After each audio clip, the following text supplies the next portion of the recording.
one of the issues that we've had in our messaging that's been a really problematic and short-sighted message is that men have sexual needs and good women fulfill them. It's a terrible message. It's a very intuitive one because men's sexual desire is usually more evident than women's is because men have testosterone. And that's a part of the differences between men and women. But when you frame it as women should take care of men's sexual needs, you kill sexual passion for both men and women right away. Because women's desire does not thrive in caretaking. Ever. And I'm sure there's a lot of people listening to this that have a firm testimony of that. Because women don't want to be in the caretaking, mothering frame in sex. They want the opposite. They want to be taken care of. They want freedom from that role.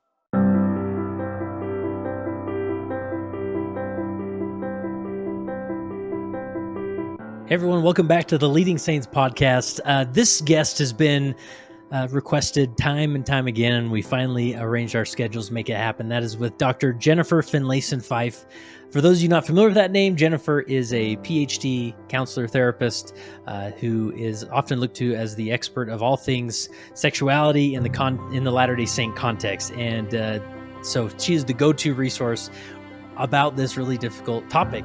And I wanted to bring her on the Leading Saints podcast and ask her some questions, more obviously in the context of being a leader and what a leader should address, or how a leader can approach this topic of sex, both to not only like as developing youth and helping youth develop healthy sexuality, but also what about married couples and individuals who are having marital problems in the ward, and which way to point them and how to get them help and resources, and how to talk about sex in general that's not so stigmatized or shameful or like it's this evil thing, but adding it into the beautiful theology that we have and the purpose of that it's something beautiful that should be a part of our faith experience, our relationships, and so forth. And the discussion that followed was remarkable. And just to give you I thought I would read an email I received, and I used the perspectives of this email in various ways in our discussion to touch on some questions and jump into some topics that would be most helpful for a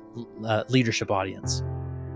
The email says, "Good episode with Ashley Levitt on the topic of betrayal trauma, despite being very skewed to men being the only bad actors.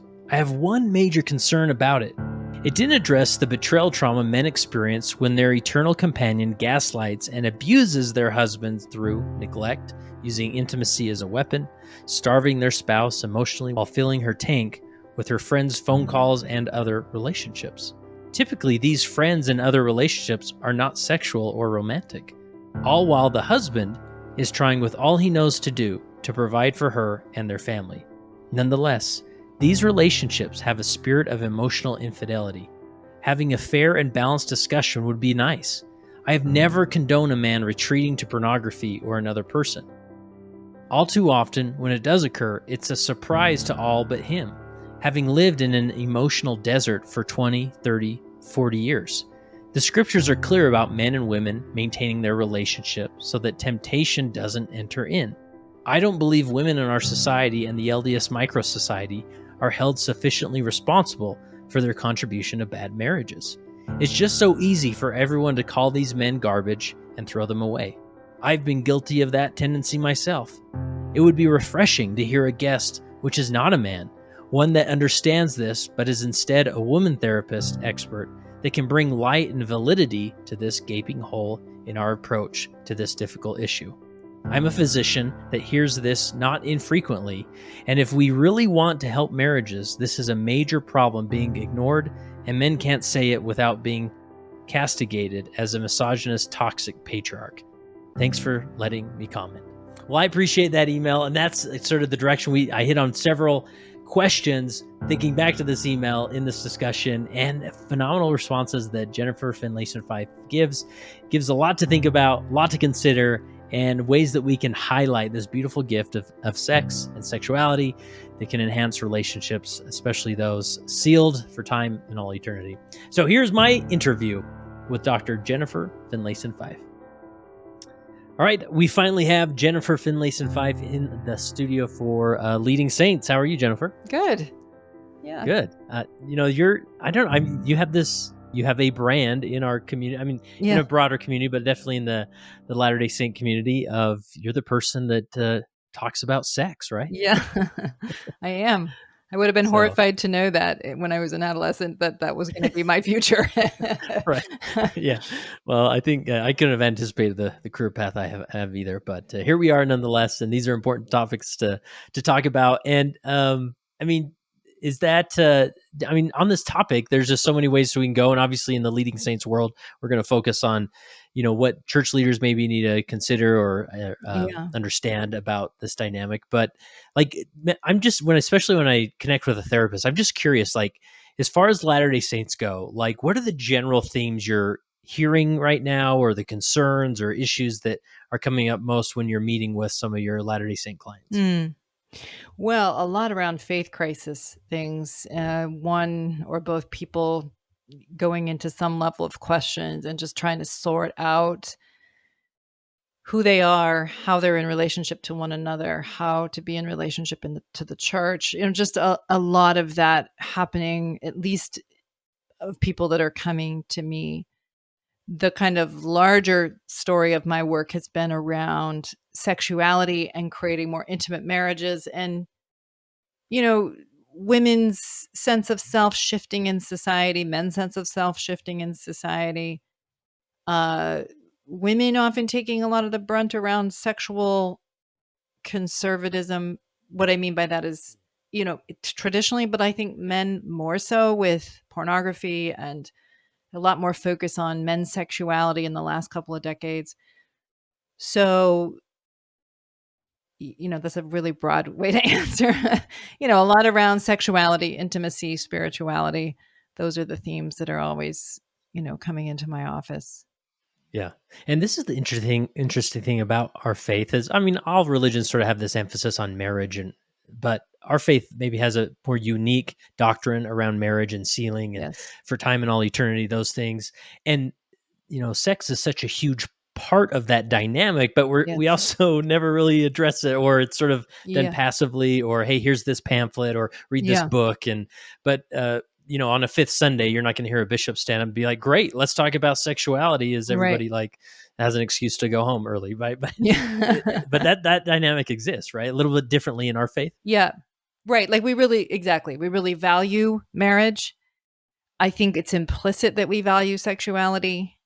But a lot of people, I'm working on a book right now, and I'm actually writing about this right now, which is just this discrepancy between the kind of valuing and clarity about how you actually achieve an intimate marriage.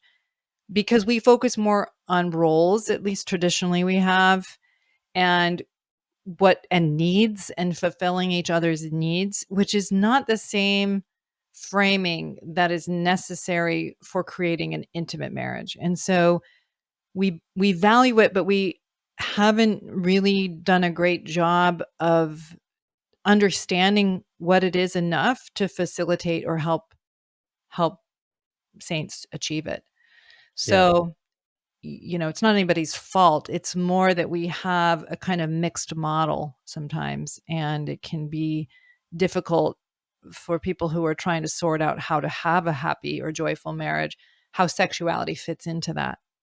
Hmm. Yeah. And I mean, as you speak and you do classes and things, like, how do you get a general Latter-day Saint audience to a place of just feeling comfortable to begin to broach the topic? Anything come to mind? Well, they're usually it's a good question. I mean, usually by the time somebody's sitting in that chair, they've crossed a Yeah. threshold of being willing, right?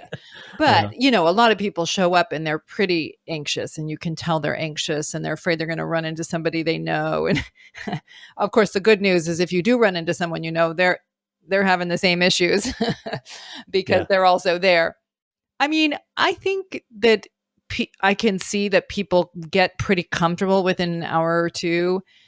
And maybe that's because I'm just pretty real about it. And I don't see this as a pathological issue for people, but a normal developmental issue. And that we have a theology that supports that development. And I think that hopefulness and clarity coupled with being real just helps people settle down a little bit and feel some sense of hope. And I think that it starts resonating with them as true. And so I think it just helps people feel less anxious, less afraid, uh, less strange, and they just see how normal the challenges that are in marriage are, that they're not uniquely impaired, that they're not uniquely defective, right? I think that can be a huge relief, that alone, for people. Hmm.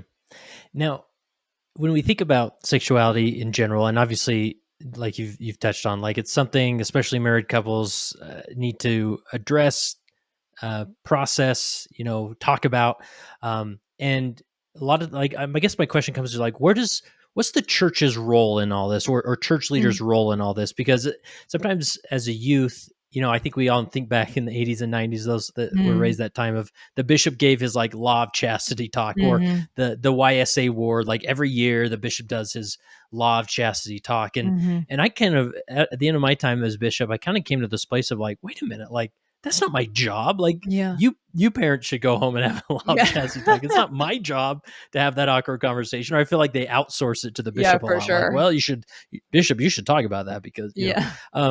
and then as we kind of mature into marriage, like then I think it can easily dismiss like, well, yeah, you figure that out. If you need help, find a good counselor. But would you say, does the church as an institution play a role in healthy sexual development?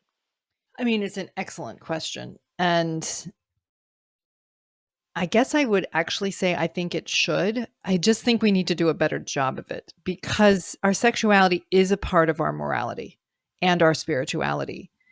The problem is we're so afraid of sexuality that we actually interfere with our own goals in our attempts to manage a high standard around sexuality. And so we often create so much fear and anxiety in people about the fact of their sexuality, or we, out of our desire to get them to not have sex or whatever, we kind of conflate sexual feelings with Satan tempting them. And it creates a division within people that interferes with what I call sexual integration, the ability to accept your God given sexuality and align your choices with your values, right? And to be to have agency, right? To be an actor around your sexuality rather than feeling controlled by it. But when we teach messages, scare tactics that those feelings are temptations, they're coming from Satan, they're attempts to destroy the spirit and so on, we're really creating a false binary reality of sexuality and spirituality as two separate things, and keeping people from ever being able to to accept their sexuality and create good with it, to create the self-control that they need around it, to be able to choose well and choose wisely. So we want to give, I think, a vision of what it really is and how we relate to this gift. But we need to do it in a way that's less fear-based. And it isn't like the church is doing this terrible job. It depends a lot on who your leader is. Like I know when I was younger, I could tell which leaders actually liked sex and which ones had a lot of turmoil around it because you Yeah. could tell sort of in the way that they talked about it. Um, and so it's difficult because you need to have your own clarity that sexuality and spirituality can actually be deeply integrated to be able to give a younger person a vision of what's possible. Because when you haven't found that in your life, then it's just easy to promote the same thing that interfered with your sexual integration. And so, but, we have a theology that embraces the body, that embraces development, intimacy as a way of growing in our spirituality, and joy as our highest aim. And to me, there's no greater place for a sense of transcendence and joy than intimate, loving marital sexuality. Right. Right. So, you talk about sort of we use fear at times. as we include fear in the context as we talk about sex, and maybe with youth sort of as this deterrent, right? Like, Mm-hmm. bad news here, folks. Like, Right. do anything else, sing a hymn or whatever. Is there anything that comes to mind, like, that a leader can consider, of like whether there are things to say or things not to say, or do we make a big deal about it, a lesson about it? Do we more Well, just sort of I think what interject I some would say comments? is that, if you're feeling sexual feelings, nothing's going wrong, right? That's probably everything's going right if you're feeling Right. Yeah. sexual feelings. If you're an adolescent, that's that's a gift, even though it doesn't feel like a gift in adolescence, because you are newly embodied and you're trying to manage a lot of impulses, feelings, a body kind of doing things you don't necessarily want or think it should do, and that you have a job to do of coming to some peace with this sexuality of yours. But fearing it or making it inherently a threat to your spirituality interferes with the ability to sort it out. Sometimes I talk about it like, around food. It's a similar thing. You know, you to live a joyful life, right? You need to be able to integrate pleasures in a way that accrues to your well-being, sexuality being one of them. But if you have a family that's like, you should never want sugar, and if you eat sugar you're a bad person, or you shouldn't get fat and that means you're a terrible person, well, you create so much anxiety around that pleasure that you drive people either into anorexia or into compulsive eating, right? And neither one of those is a spiritual state. That's an anti-spiritual anxiety, either direction. And we do the same thing with sexuality, and we interfere with being able, like, let's just use food as a metaphor, like to be able to eat a dessert on occasion and have it make your life richer and better, but also be very attuned to what your body needs and feeding it what it needs. That's the joyful life, right? So you're able to be in a relationship to pleasure in a way that accrues to your well being and the well being of your relationships. That should be our goal around sexuality, right? That yes, you're going to be, you have, part of our spiritual development is learning how to be embodied. And the body does bring a lot of impulses and sensation and feeling. And you can either fear it all and shove it all down, but never be at peace in your own skin, or you can run around indulging every feeling and get arrested. Okay. But but learning how to manage your impulses, I talk about in the book I'm working on, we start out in the first phase of development as impulsive. We go from impulsive into inhibiting, because we need to learn how to inhibit our responses, because you got to have brakes. You can't just have gas pedal, right? But then the next stage is inhabiting the body, right? You're like able to not just be run around by your impulses or your repression of them, but being able to choose wisely around your sexuality or your desire for food or your desire for pleasure. And that's the person that's capable of joy. And if we don't learn how to do that, we're going to always be sort of being run around by our bodies, either in getting away from it out of fear or indulging it. But neither one of those stances is a place of peace. Yeah. Yeah. That's helpful. So I'm curious, like, maybe let's go to a scenario where, a bishop may find himself where a youth comes in and confesses, the use of pornography.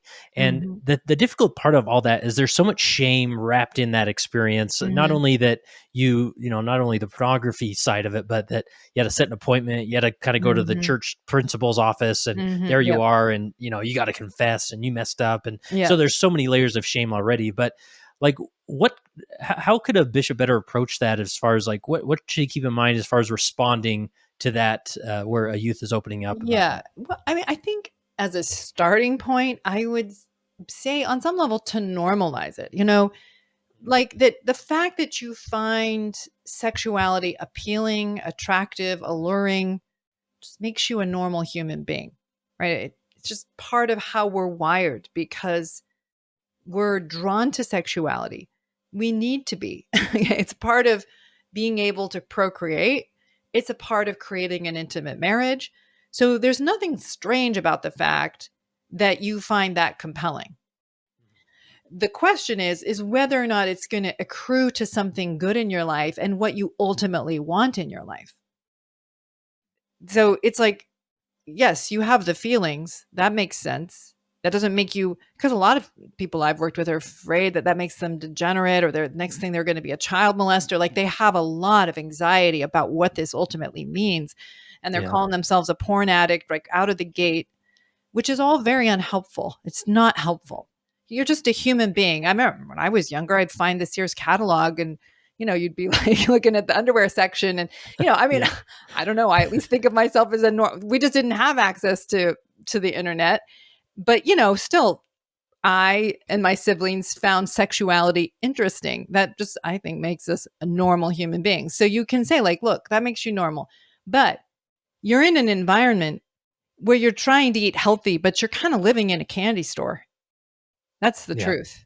That's the Right. reality of the internet and of pornography. And I don't think it's good for our kids. I think we're in an environment that's kind of uncharted and challenging to navigate well for parents and kids alike. But to sort of lay it out that, if you want to be someone who's healthy and has a healthy body, or a healthy sexuality, you are trying to navigate an environment that is not particularly healthy and doesn't accrue to that reality. Yeah. And so it's not weird that you want it, but you're going to have to be making clear choices for yourself around what you want to create with this gift of your sexuality. Gotcha. And it kind of puts them back in the driver's seat. Yes, as an agent. Yeah. And in my dissertation research, where I talked to women, LDS women, about the real question I was looking at was sexual agency. The women who actually transitioned the most happily into marriage and obeyed the law of chastity most successfully had a strong sense of being the architects of their lives. So even in adolescence, they weren't obeying the law of chastity because a leader told them to, or because they didn't want the bishop to think badly of them, or God think badly of them even. They did it because they wanted that reality for their lives. And they had a strong sense of self, like that they were like, I'm not going to do for a guy. I was only interviewing women at the time, anything that goes against who I am and what I want for my life. And so they were more able to fend off unwanted sexual advances and forge the reality they wanted, and actually behave quite conservatively without shaming sexuality, without making sexuality the problem. They actually all thought sexuality was a good thing, even with their very first experience of it. Like, some of them had masturbated, early on, and then made a decision not to do that anymore.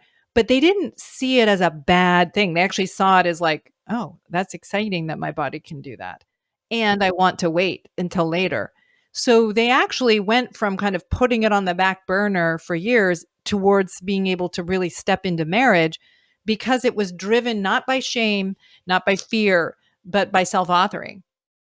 And Yeah. so it's really, really important that we facilitate that in our adolescents, that they are making we're like afraid for our kids to self-author. We're like, yeah, you got to make the right choice. You can't make the wrong choice. But Yeah.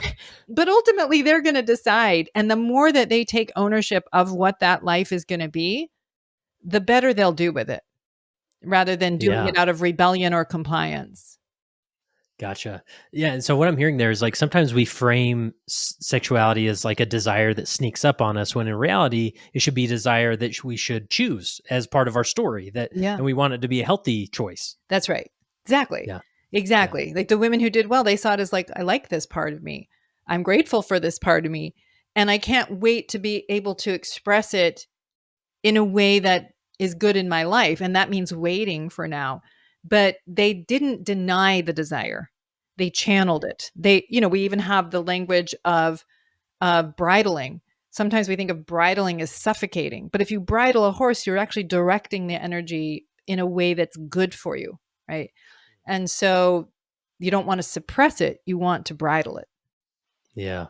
Yeah. And it seems like, and sometimes we frame marriage almost like sex is sort of this fringe benefit, right? Like, oh, marriage is great. You get a friend, like you go to the temple, the doctrine behind ceilings, really cool. Families are forever. And guess what? Like, you can actually have sex too. Yeah. Like, when in reality, it's maybe it should be a choice of like, I want healthy sexuality, therefore I'm going to choose marriage rather than Yeah. I'm choosing marriage and oh yeah, and I get to have sex, right? Yeah, yeah, yeah.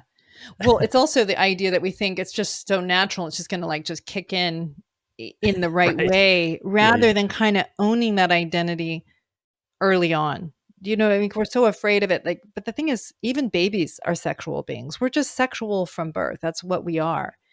And how we relate to that sexual nature has a lot of implications for our life.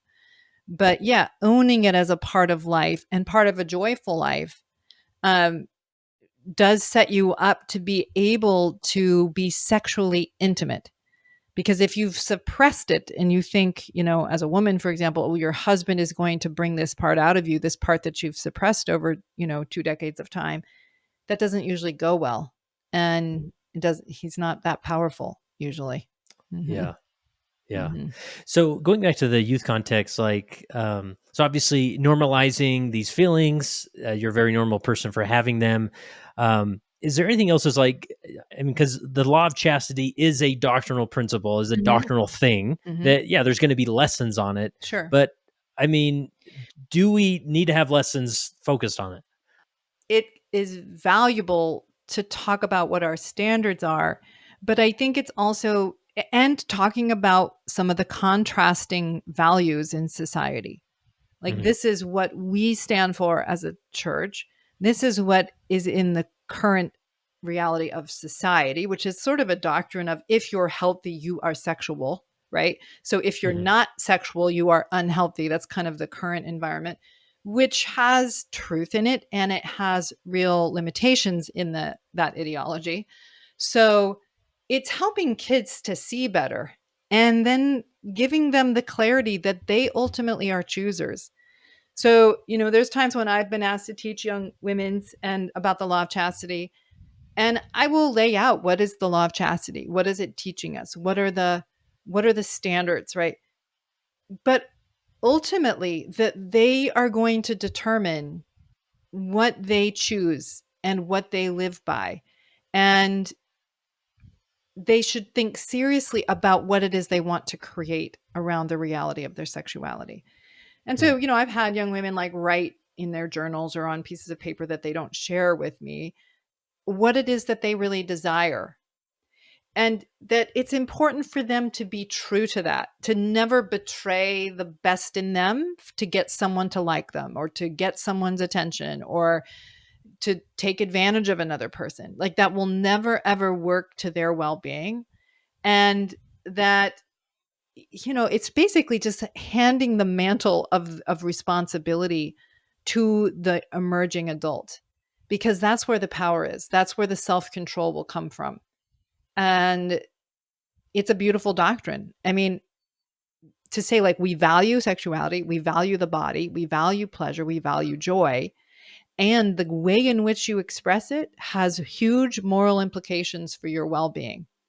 And so men and women as equals, like, have the gift and the opportunity to enter into a sexually intimate relationship, which Yeah. has there's elements of that will drive you crazy and will Yeah. pressure your growth, which is maybe another thing we can talk about.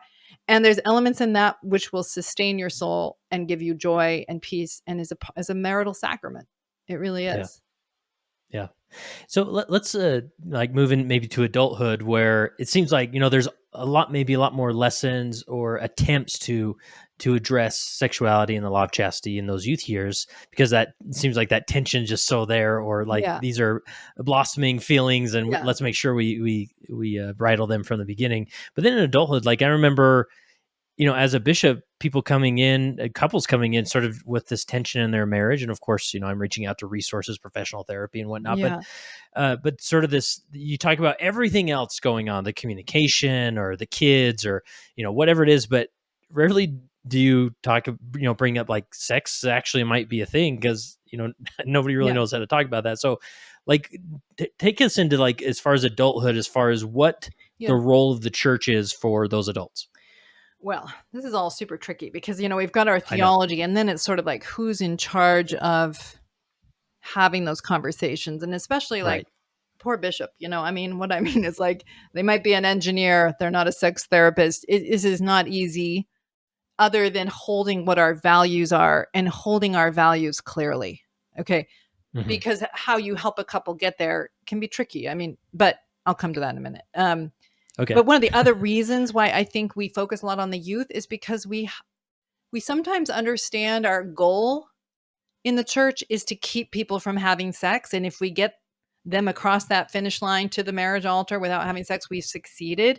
Where that's just like, in my view, not the real measure of success. The real measure is the ability to be in a peaceful, genuinely ethical relationship to your body and your sexuality, and to be capable of sexual intimacy with a marriage partner. That's the goal. And so I think we have to be clearer about that. When it comes to marriage, it is tricky. One of the issues that we've had in our messaging that's been a really problematic and short-sighted message is that men have sexual needs and good women fulfill them. It's a terrible message. It's a very intuitive one because men's sexual desire is usually more evident than women's is, because men have testosterone. And that's a part of the differences between men and women. But when you frame it as women should take care of men's sexual needs, you kill sexual passion for both men and women right away.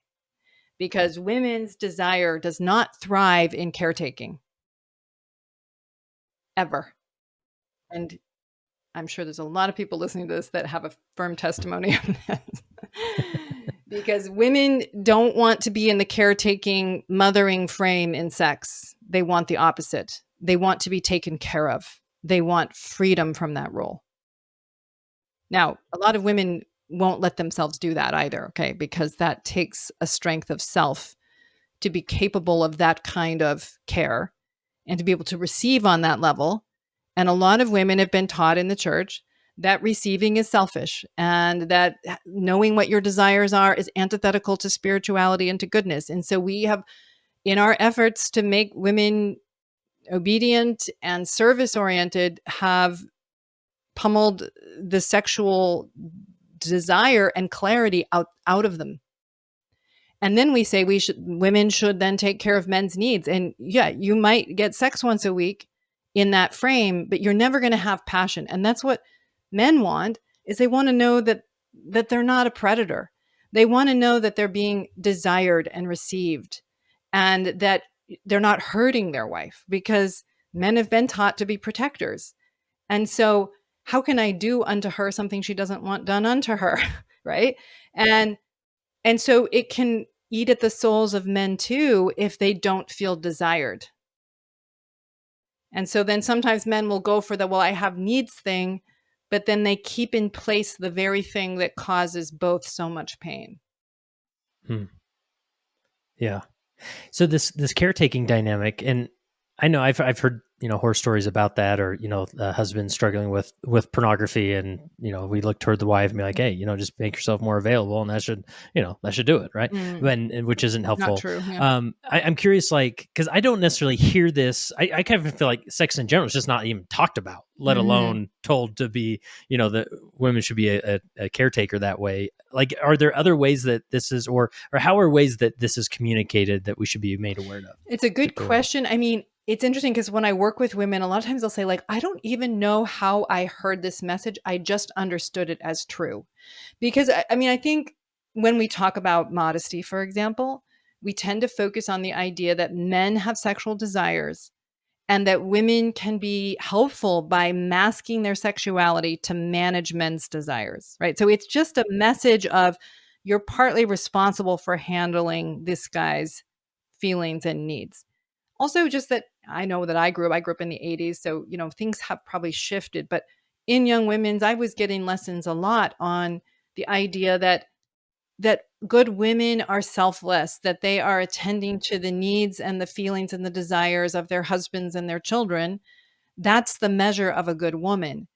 And so also the idea that the ideal woman is virginal and virtuous. She is not sexual, right? She is pure and has pure thoughts. And so for so many of the women I work with, that the way they understood that was, I should, in the effort to be that pure, flower, not the one that's, collecting all the dirt, the one that's the most desirable, I need to push this part of me down, be selfless, be attentive to my husband's needs. And there's just nothing in that that cultivates the ecology of a woman's desire. Yeah. That's helpful. And I think that message in general, I think, just as I learn more and more about these clinical terms and concepts like codependency, for example, like as a man in the church, like I feel that is also a message that's highly communicated and valued of like just give of yourself until you're completely Yeah. empty, and then give a little bit more, right? And just give, Yeah, give. And then we sort of create this that's culture right. of nice guys, of Yes, like, and that same dynamic is happening with women as well. They think, oh, I'm in this marriage now, so I'm just supposed to address this need until I'm empty or I can't do it. And then that's that's right. where that's where the problem Yeah, and sprouts, right? exactly. And I think a lot of men feel like, okay, look, if I take care of her and I provide for her and I attend to her emotional needs and so on, then she should be so grateful for me. I mean, there's nothing wrong. These are very normal human things to think. It's just that it Right. crashes Yeah. on the rocks of reality.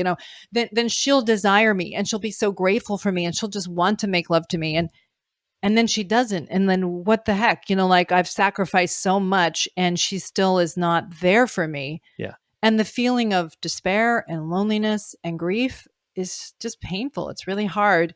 And this is usually not people that are not trying. It's Hmm. it's just that a lot of times people just don't have the understanding of what actually creates a sexually passionate marriage. And so of course Yeah. some LDS couples get this worked out and they do great, right? They're just not having pain around this. They like sexuality, they enjoy it together. But a lot of people that I work with have just not been able to integrate their sexuality into their sense of self and into their marriage. And it causes a lot of sadness. Yeah. And let's keep going with this topic, and maybe I'll set up an email I received. I think I passed on to you before our interview, but basically I did a whole episode with a therapist about the concept of betrayal trauma, which in my opinion, every bishop needs to understand generally the dynamics of what betrayal trauma is. And basically when like a spouse has betrayed the relationship, oftentimes sexually or with pornography or whatever it is, that Mhm. trauma that the other spouse feels is real trauma, and it can lead to all Mhm. sorts of things. So as I was going through that, naturally in our conversations about pornography or betrayal or sexuality, we default to the man is the one with the problem, and Mhm. does the betraying. And this email I received from somebody basically just said, well, what about the other way around? And because I feel like that betrayal often looks like different for men, where the Mhm. women, obviously, the wife walks in or catches her husband, viewing pornography or affair, it comes to the surface or whatever. It's obviously very traumatic. But for the male side of things, where here they are, they went through the youth lessons, they heard all the don'ts and the suppress this and sing a hymn and just get to marriage and whatever, and then they get to marriage and we think that, oh, it just solves so many things because now we have the Right. big green light and we're good to go. But then just more complexities introduced. That's right. And now that this husband is like, well, wait a minute, I thought this would be something that's available to me, and now you're using it sort of as a weapon, or it's perceived that way, right? Yeah. Where if I restricted my wife from using the checking account and saying, no, you can't use this money, like that would be abusive. But the wife using sex in the same manner sometimes is overlooked or can be hidden away. So help us through this. Like what Yeah, this sure. dynamic, what comes to mind? Oh, so much. So, I was just working with a couple for lots of good reasons. She went from, I'll just give this as a little story to kind of see the complexity. She went from when they first started dating to having lots of desire, lots of excitement in touching him and being with him. And I'll just put this is that women, especially, but this is true for men and women, we want to belong to our sense of self more than we want to be sexual. This is really, really important thing to understand that nobody wants to give up themselves in order to be sexual. A lot of times the higher desire person is high desire because they want to be sexual so they can feel that they're desired or feel that they're enough or feel that they're wanted. And that's why they're trying to get something emotionally met even beyond the biological pressure of it. they're trying to manage a feeling about themselves, right? So this client was, grew up in an environment where she was caretaking people all the time, even the adults in her life. When she fell in love, it was freedom. This guy likes me. I feel good in his presence. I like touching him. I like being with him. And this is a story on repeat throughout all of my meetings. It is such a common thing. But then when she got engaged, now another meaning clicks in, which is he's my husband or my husband to be, and I'm supposed to take care of his sexual needs. It turns from freedom and validation of her desirability to I have a job to do. And my genitals are half his now because that's how I learned this is how this goes because he's going to be providing. And so I'm supposed to be providing this sexual care. Well, it's not that she stopped doing it, but he was like, wait a minute, it feels different. Like you don't seem that into it. You don't see. And she's like, no, I'm into it. It's good. It's good. Because she was also confused. Like, why did the desire go away? And maybe it's coming back, but it just seemed to disappear in thin air. And so she's kind of telling him nothing to see here, but it feels different. It's not that she wouldn't engage with him. It's that he could tell that she didn't want to be there. There was no more passion. And that's what he wanted was the passion, right? And so, then he would go from like saying nothing to blowing up and being angry and saying mean things to her to going quiet for a long time, then being the nice guy, then blowing up and saying mean things. And then she'd say like, you don't even love me. Like you just freak out and get abusive once a month. And, I don't want to be with you. Right. So it just kind of sets this like self-protective spiral into place. So like, yeah, so it's tough because he thought he was entering into a desire-based marriage. And she, when they got engaged, he was like, wait, it seems different, like you seem more passive or less into making out with me. And she's like, no, nothing. But then he enters in and he's like, wait, I feel betrayed in a way because I thought you were choosing me and really you aren't and you weren't. Now she had a lot of good reasons to not desire. Do you know what I mean? Like it was so linked to caretaking, so linked to obligation that it's understandable why she wasn't just being a jerk. She's in a new meaning that she can't even see is there. And yet it's operating on her desire and her sexuality. But he also feels like, and then he'd go into like, what a horrible person I am. Like she's a good woman. She's so good to me in every other way. She's good to our family. Why am I such an hedonistic pig? And what is my problem? And all of the fears that he had growing up in young men's around sexuality and how it harms all just seem true. Like I'm doing to her something she doesn't want. And could I just excise this from my consciousness? And so, yeah, there's a kind of betrayal in it from the woman to the man in a way. I mean, betrayal gets a little tricky for me. It's not my favorite word, but yes, it's like we assumed this was a sexual partnership. And I think this does happen sometimes where, I'll say it in the way that the question is being placed. Like, that women who are low desire, they want to be desired, right? They don't want their husband to take his sexuality elsewhere, but they don't want to desire. You see what I mean? So like, I want this to be a sexual relationship as in you don't take it elsewhere, but I don't want to show up for the sexual part of it. And that can be very confusing in a sex negative culture. I mean, I don't think our theology is sex negative, but we can be certainly sex negative in our culture. That can make men really be very conflicted about what is it that I want and is it fair to want it? And hey, like I also feel like you haven't lived up to your half of the deal. And they're right. They're often absolutely right. And the way to solve it is not more obligation for the woman because that's still the wrong muscle. And that's usually the muscle that gets pushed on. Like, fine, I'll do it. I'll give you bad sex twice a week. Okay, well, that's not going to solve anything. Yeah. Nor does any man want that. It's like, No, oh, well, exactly. no. No, exactly. But then the life force, the eros energy of the couple, that's been squashed by by obligations and fear and pressure. The man can, let's say the man's the higher desire, he can pressure around, I have needs. The low desire woman, if that's the way it goes in the marriage, can pressure around, why are you just such a natural man that you just care so much about this selfish thing? We have lots of ways to pressure our partners to like make us comfortable. But it's not really living up to the best in the marriage, which is to really choose your partner and to grow up, but through the pressures of the marriage, which is a different idea than being pressured by your partner. It's like, look, I'm married to someone who has a different relationship to sexuality than I do. And yet I promised God I was going to love them and love them well. So how are we going to do this? Because I don't want to betray myself, right?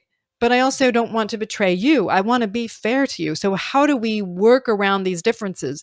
And men and women have good and meaningful differences around sex. They relate to it in two different ways. And when you can accept the best in both of those, you can create some pretty amazing marital sex. But you have to be open enough to the best in each other's sexual orientation, or what I mean is their orientation to what makes sex valuable and pleasurable, to create something that two people really desire and aren't doing out of obligation. Right.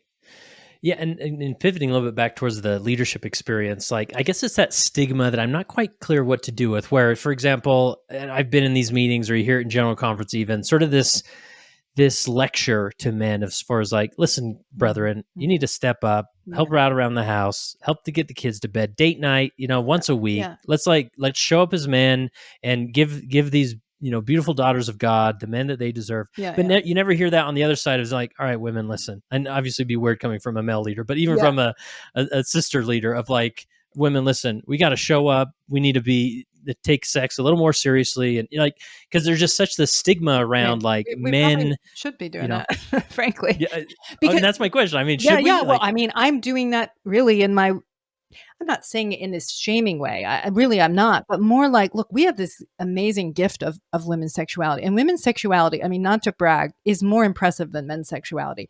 It's just that's pickier. What I've heard, but it's pickier. Okay. And so women are picky for good reasons. Okay. And you want to be careful who you let into your body, right? Because it has biological implications and so on. Yeah. But how do I take deeper ownership of my femininity, of my desirability, of my sexuality, of my sexual desirability, and not live my life in so much sort of fear and repression?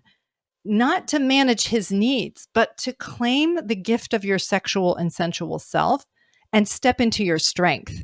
So if I'm ever, talking straight to the women, it's not about be there for your husbands. I'm not crazy about the message men are getting either, to be honest, because it's kind of a patronizing message in that as well. Yes, right? exactly. But speaking to the women's side, it's like, look, you got to step into your strength, because doing this just to keep a man happy is not stepping into your strength. It doesn't make your marriage richer. The truth is, and the truth we're all afraid of, is that women are in fact sensual, attractive creatures. Like, we all know it, right? And when we're so afraid of it that we're telling women to suppress that. Now, I don't mean go flaunt it and be irresponsible with your sexuality, but to be able to claim your desirable sensual self, because it's a part of our wisdom and our strength, and to choose wisely with it. But how do you bring that energy into your life and into your marriage? How do you create goodness with it? Not just scare it away, because if you scare it away, you don't have the eros energy that the marriage needs to be joyful. And for women to be joyful in marriage, women can do hard work of raising children and so on. But if they feel alive in their marriage, if they can feel that their sexuality is a gift and they can be taken care of in the best sense in the marital sexual relationship, it blesses both the man and the woman very much. Right. I know, it's not too personal to say this, but I know in my own life, like the postpartum period was really hard for me, because this was so much a way of feeling taken care of, and that I would have the strength I needed to go do all the hard work of raising a newborn. And it was just, yeah, I just didn't, but if women have it in like, I've got another one to take care of, I'm taking care of this newborn and I've got to take care of my husband. I mean, forget it. They'll be like, no, the doctor said 6 months, or maybe it was 6 years, but it's not, you know, they don't want another person to take care of. They may want to be Right. taken care of, Right. but that Yeah. blesses both. Right. So I'm like going back to the betrayal trauma dynamic of like the stigma around like a husband betraying their wife, maybe a long history of pornography use or even affair comes out. And it's suddenly there's like, okay, this is what needs to happen. And the sort of the women feel empowered to be like, you're going to a 12 steps program, we're going to therapy, we're going to do this or this. But when there's maybe that betrayal on the other side, my struggle is that because there's no like heavy stigma there, Yeah. we don't know what to do with it. And so what would you Yeah. say? I mean, if that husband is feeling like, man, like I am not in this relationship that I should be, and I'm feeling a little bit betrayed, like, what do we do about that? You're right. Oh, I know. It's so tricky. And I mean, the thing is there's problems with the way that we're handling the man side. So I don't think that the value is to do the same thing to women, because Right. Yeah. both Yeah. are Yeah. not really healthy. Right. But I agree with you, first of all, that I think that, the betrayal trauma label, I take a little bit of issue with it. It's not that I take issue with the fact that if a woman finds out that her husband is living in a duplicitous way, that is traumatic. I mean, that is so disorienting, because you're like, wait a minute, you've been posing as one thing and you're actually another thing. And the sense of disorientation is really, really challenging. What I think can be, just to speak to that side of it before I go to the women's side, what I think can be difficult about that is that men sometimes will then go to their groups and women go to their betrayal trauma groups, and they create an intimacy with their group and their identity as victims, in a sense, of sexuality, as opposed to, how do I grow into a more responsible person in my life, in my marriage? What role do I play in? I don't mean to say that a man went to pornography because the woman wasn't fulfilling his needs. That's not my position. But do I Right. Right. have anything to do with the marital dysfunction? Do I have anything to do with what's happening? And what have I not been dealing with in my own life, in my own sense of self, in my own relationship to my sexuality and to partnership? People come by these things honestly. It's not like, oh, bad woman or bad man. Like, we kind of are just growing until we crash we're going along and then we crash into a wall and we're like, oh wait, we've got a problem. And then how do we get the help we need? But one of the problems that we have is we don't frame marital sexuality very well as a couple's reality, that women, that sexuality is a good thing for women. We just need to give that message more, that this is a part of belonging to your strength and your wisdom and being at peace in your skin and having something joyful in your life, and to talk to men about the value of women's sexuality, right? Rather than a woman helps you gratify your sexuality. Because when we have the framing set up, then if you go and browbeat women into, you should just put out more, it's Right. just not going to go well ever. Right. Right. Yeah. Right. And that's the complexity of it all, where I mean, there's so much to consider, and there's so much nuance and dynamics happening. And this is where a lot of church leaders are just like throw up Oh, their hands like, I absolutely. don't know, you figure that out. Oh, Like absolutely. I don't know what to do with it. And so No, I I know. mean, give us some like maybe some high level guidance. Like if we have that, I mean, if we have that couple that's struggling and maybe isn't about sex, but usually it's a component of it. I mean, do we just make sure we find a good therapist for them? I I mean, mean, is there a different what way I we could show might, up as I'll leaders? just think out loud what I might say if it's a couple where she's low desire, he's high desire, they're in this frustration. I might say it's like, you probably have good reasons for being low desire. And you're in a stalemate as a couple around this. I don't know how you're going to work it out. It's not my job. I don't have the training to help you work it out. But what I would say, and I'm just winging it here, so I may take Okay. back what I As say, we usually do. but I think what I might say if I were in that leadership position is that the sexual relationship matters for both of you. You entered into this marriage under the auspices of a sexual relationship. That is to say, you chose each other in part because of desire. You chose each other and said, we're not going to put our sexuality elsewhere. And I'm not saying you should do it in a need fulfillment way. I'm saying to thrive as a couple, you ultimately need to both choose to bring your sexuality exclusive to each other and to share your sexuality and to work out something you both can be happy about and both enjoy. And that's going to take a lot of honest and hard conversations that probably only the two of you can have, or you can have with a therapist that can help you have them. But just as a church leader, I'm just here to say it matters that you create something that both of you can feel at peace with and that is based in your desire and choice of each other. Not about needs, but choosing each other and sharing your sexuality with one another. Yeah. And so it's like, don't go to the porn, bring it to your marriage. Don't just accommodate him resentfully, but you choose into the marriage. And that's harder. That's why people don't do it, because it means more conflict. It means having to deal with your own thoughts and feelings and not being sure if they're right or fair or whatever, but being willing to get into some of those harder, invalidating conversations that intimacy asks of us. I mean, we all say we're all about intimacy, intimate marriage, blah, blah, blah, but nobody is actually that into intimacy, because what intimacy requires is being honest. It means building the foundation of your marriage on truth. And truth hurts, Yeah. right? That's the part that got edited out of the New Testament, which is the truth sets you free, but it really makes you suffer first. Yeah, so true. So true. And so, yeah, we got to go through that process if we're going to grow up spiritually and Mhm. sexually and relationally. Yeah.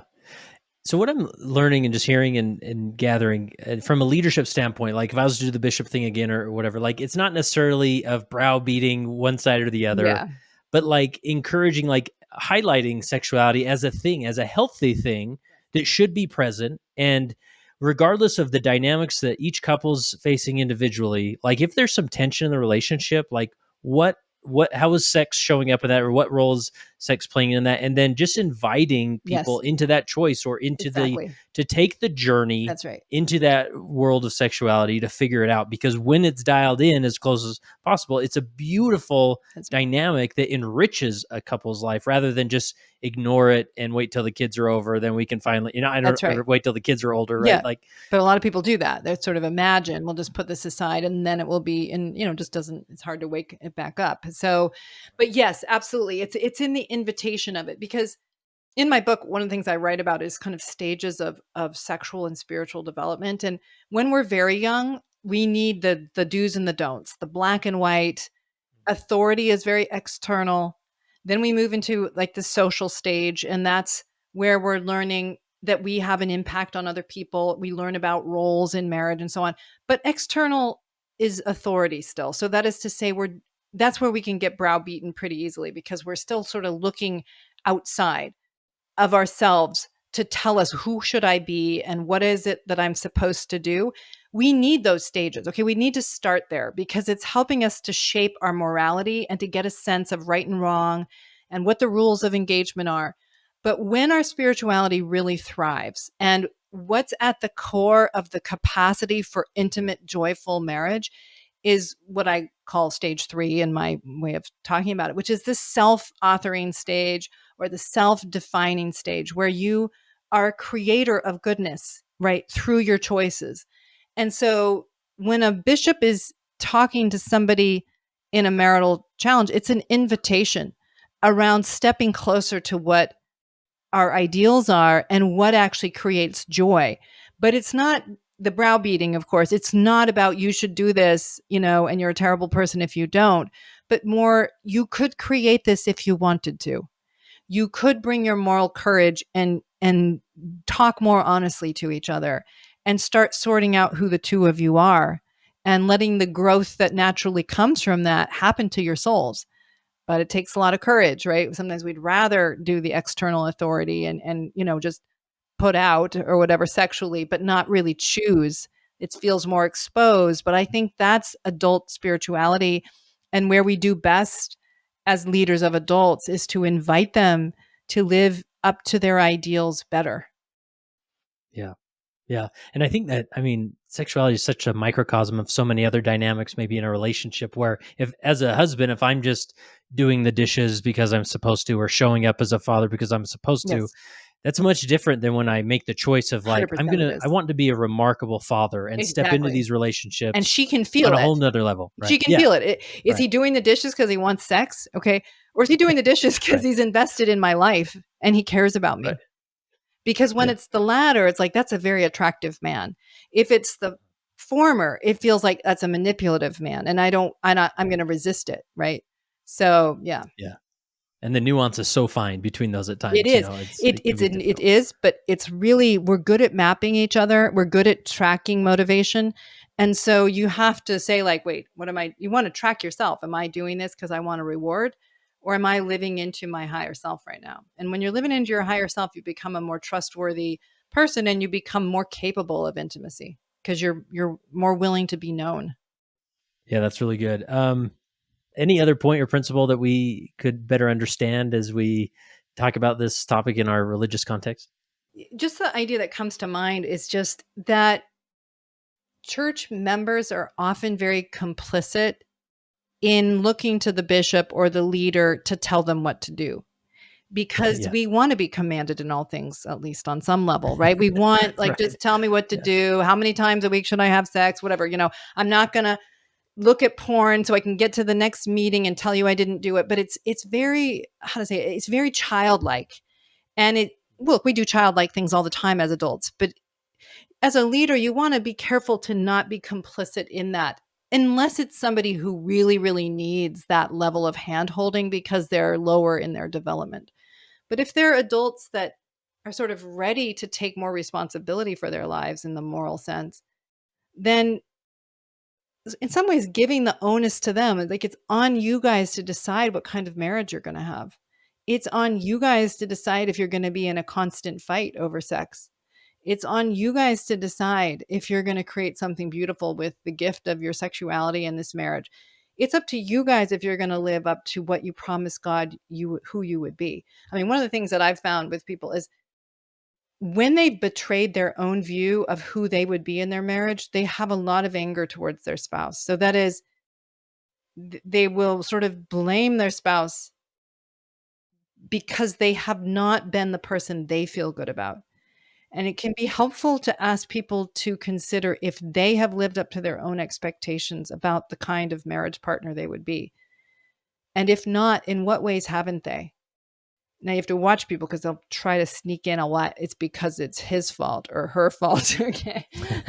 but pushing people to live up to their highest selves is where you get traction rather than be a good boy, be a good girl. Yeah. That the old principle of, Lord is it I, right? Yes, Being very self-reflective, absolutely. even in the problems or situations that seem to be caused by other people. That's right. Right. Yeah. Yeah, that's really good. And going back to, what I'm gathering from there, and correct me if I'm off here, but I just feel like I don't see that the law chastity lesson is the bishop's responsibility, or that the sex talk or addressing sex is the bishop's responsibility, but the bishop could be a remarkable resource of that invitation on this journey. Do you need some books? Do you need a good therapist? Do Yeah. you need a podcast? Let's do like Yeah. And start there and let me know if you need anything else. yeah, and I do think a bishop or a good teacher can be giving a vision of what's possible. I think that's helpful. I've had non Latter-day Saints take my online courses. One was a client who was Catholic, and he came back to me after taking it and saying, I like never learned in my religious upbringing that sex could be so meaningful. So basically what he was doing was he was tracking a way of thinking about what sexuality could be that I think is something we understand on some level, that you can have high meaning sexuality and create a lot of beauty there. And I think there's a spiritual value in that vision, and that it's shared, that we get it out of this dumb, fulfilling needs thing. And we give it in this frame of really couples as actual equals, as collaborators, masculine and feminine, creating an intimate bond with our embodied selves. That's an important spiritual vision of what our theology points us towards. And I think bishops and church leaders who understand it can point their flock in that direction. I don't think they need to get involved in the details because it's probably outside of their capacity of how to navigate that with a couple. But the vision counts. It matters.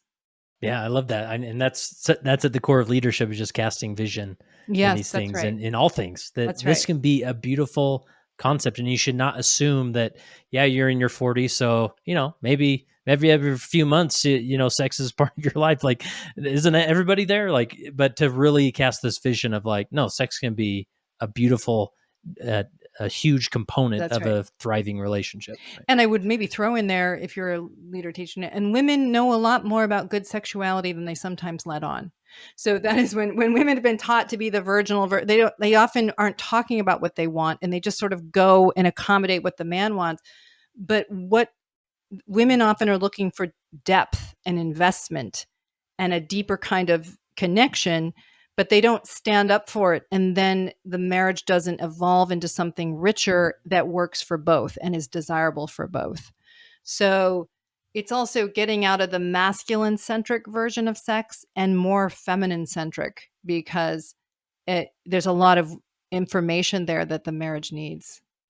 Yeah, that's insightful and intriguing for sure. Yeah. So, any other concept, story, principle that we need to cover? Do we sum it up pretty well? Well, I would just say, I think it's great that people are willing to take on leadership positions and want to make a difference for people, and are here listening to this, striving to really lead in ways that will make people's lives more whole, richer, have a deeper spirituality as a part of their lives. And so I think it's worthy what people listening to Yeah, this are trying to do. awesome. And if people want to learn more about the resources, I mean, you have online courses, you have retreats and things. Where's a good place to send people to learn more about your work? Just go to my website, which is my last name. So it's Finlayson, Finlayson hyphen Fife, Fife.com. And then you can see I have a podcast, Conversations with Dr. Jennifer, which is conversations like this, that's free. I have Room for Two, which is a subscription podcast where I'm working with actual couples around these issues. So it could be helpful for anybody that's counseling couples to just kind of listen to how I'm talking through the issues that couples are facing. These are, anonymous, and their voices are distorted, but they're LDS couples. And then I have 5 online courses that are all about for Latter-day Saints, and all about how to relate to our theology in a way that helps us grow into our ability to create emotionally and sexually intimate marriages. So that's all there. Yeah. Awesome. We'll definitely link to all that. It'll be a phenomenal resource to send people. And then last question I have for you, Jennifer, is just, and I usually ask this question, how has being a leader helped you become a better disciple of Jesus Christ? But I'm just curious, in your context, like, Mm. what could you share with a leadership, religious audience, as far as like, what is your journey on being a student and of sexuality and researcher? How has that impacted your personal faith in Jesus Mm. Christ? Well, what I would say is that it's really helped me see very clearly the difference between good and evil, and how much we're making decisions in the moment to moment realities of our lives, of if we'll lean in the direction of light or in the direction of the dark. And how much it impacts your own soul, your relationship, your children, what you do. And that it takes a lot of courage to choose the light sometimes, to choose what's true, to choose what's honest, to self confront and do the more right thing, to put your ego aside.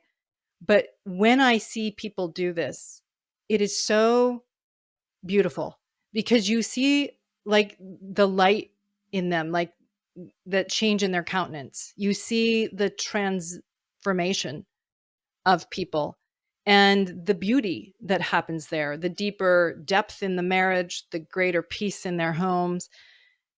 And when people choose their fear and their anxiety and their self-justification and their ego, they create more suffering, right? So in the immediate sense, they get away from it, perhaps the hard thing, but then they create more. And, these are all ideas I learned growing up, but like to actually see it in real time, because counseling and coaching people is really a moral activity. I'm really in the morality of people's choices with them. And so it's really remarkable to see how much our choices shape our souls and shape our lives and how deeply they matter. So, and Christ got it right, when he's talking to us about the point is love, right?